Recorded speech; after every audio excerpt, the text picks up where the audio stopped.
ஐயோ ஐயோ ஏயா பெரிய மனுஷன் தானே நீ புடிச்சு தள்ளுறியே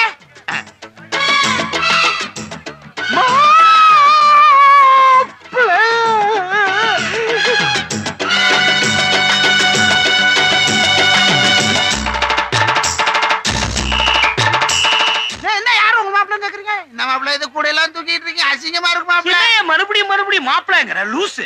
லூசா? யார் என்ன பார்த்தா லூசு மாதிரியா இருக்கு? திருமணஞ்சேரியில என் பொண்ணை கல்யாணம் பண்ணீங்களே ஞாபகம் இருக்கா? எத்தனை பேர் அப்படி கிளம்பி இருக்கீங்க? சோமாரி. சோமாரியா? என்னடா பாஸ்? நீதானே வேலு? வேலுதான், ஆனா உன் மாப்பிள்ளை இல்ல. மாப்பிள்ளை இல்லையா? பஸ் ஸ்டாண்ட்னா பேசியர் மட்டும் இல்லடா, பைத்தியக்காரனும் வருவான், பிச்சைக்காரனும் வருவான். எல்லாத்தையும் நீ பேசிட்டு இருக்க முடியுமா? போய் பழப்ப பாரு. ஏதாவது பேசிட்டு இருந்தா என்ன செய்வே? டிச்சு அடிச்சுடுவேன். ஜாக்கு. டிச்சா? என்ன இது சிங்கப்பூர் மாப்பிள்ளை கொடுத்தா டிச்சு கிச்சுன்னு சொல்றான்? ஒரு வேலையை சிங்கப்பூர்ல பொட்டு தூக்கிருப்பானா? ஏமா எங்க ஊரு திருமணஞ்சேரி சிங்கப்பூர் மாப்பிள்ளை போய் சொல்லி என் பொண்ணை கல்யாணம் பண்ணிட்டா பொட்டி தூக்குறான். என்ன சார், பொட்டி எதுனா தூக்கணுமா? படக்கடி நாயம்.